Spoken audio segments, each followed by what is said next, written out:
Welcome to Pattaya, যেটা থাইল্যান্ডে পাপের শহর হিসেবে পরিচিত। এটা সেই শহর যেটা কখনো ঘুমায় না। সূর্য ডোবা থেকে আবার সূর্য ওঠা পর্যন্ত পুরো রাত এই শহর জেগে থাকে। আজকে আমরা এই পুরো নাইট লাইফটা ঘুরে ঘুরে দেখবো এর বিচ রোড, এর ওয়াকিং স্ট্রিট, সয় সিটস, আরও সব জাঁকজমকপূর্ণ স্থান। তো দেরি কেন, চলুন ঘুরে দেখা যাক। ওয়েলকাম টু পাতায়া, থাইল্যান্ডের সবচেয়ে বিনোদন মুখর একটি শহর। এই শহরে আছে ফান, পার্টি আর অনেক ধরনের ফ্যান্টাসি। আজকে আমরা আনকভার করার চেষ্টা করব থাইল্যান্ডের এই জায়গাটির অনেক অজানা তথ্য। পাতায়া এমন একটা সিটি যেটা কখনো রাতে ঘুমায় না। আপনি যদি দেখেন, এখনো সব শপিং মল, সব রেস্টুরেন্ট, সব কিছু এখনো খোলা, মানুষ ঘুরে বেড়াচ্ছে। আপনি যদি বিচের দিকে তাকান দেখতে পারবেন বিচে সব মানুষ এখনো আছে, সবাই মজা করছে, ফান করছে, চিল করছে। এটা একটা অসাধারণ জায়গা। আমি এখন আছি পাতায়ার বিচ রোডে। পাতায়ার বিচ রোডটা হচ্ছে এই জায়গার সবচাইতে ফেমাস একটা জায়গা। এই রোড দিয়ে আপনি চলে গেলেই শেষ মাথায় পেয়ে যাবেন ওয়াকিং স্ট্রিট। সেটা বিখ্যাত ওয়াকিং স্ট্রিট, যেটা সারা পৃথিবীময় পরিচিত এটার পার্টির জন্য। আর এই রোডটা ভর্তি রয়েছে বিভিন্ন রেস্টুরেন্ট, বার, হোটেল, অনেক কিছুতে। সো চলুন আমরা রোডটা দেখে আসি। এখন আমরা যাচ্ছি সয় সিক্সে। এটা বিচ রোডের পাশেই অবস্থিত। এই জায়গাটার চেহারা রাত নামার সাথে সাথেই চেঞ্জ হয়ে যায়। এই জায়গাটা প্রচন্ড লাউড একটা জায়গা। এখানের চারপাশ ধরে শুধু বার, সারাক্ষণ ড্রিঙ্কস চলছে। আর এই জায়গার মানুষগুলো খুবই ইন্টিমেট। আপনাকে দেখলেই আপনার কাছে অ্যাপ্রোচ করবে। সবসময় আপনি নয়েজ পাবেন। প্রচন্ড এক্সাইটিং একটা জায়গা।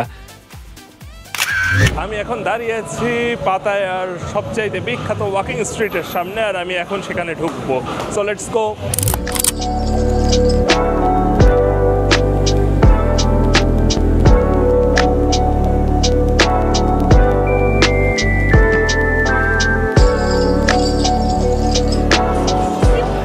ওয়াকিং স্ট্রিট হচ্ছে full of different things, different bars, club, night club, Bobo bar, ping pong club and many other things.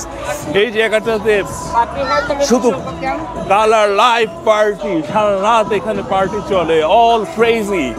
So যদি আপনি ক্রেজি একটা নাইট লাইফ চান তাহলে অবশ্যই ওয়াকিং স্ট্রিটে দেখে যাবেন।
আপনি যদি ক্ষুধার্ত হিসেবেও এসে থাকেন, তারপরও এখানে প্রচুর খাবারের জায়গা পেয়ে যাবেন। প্রচুর রেস্টুরেন্ট আছে এখানে।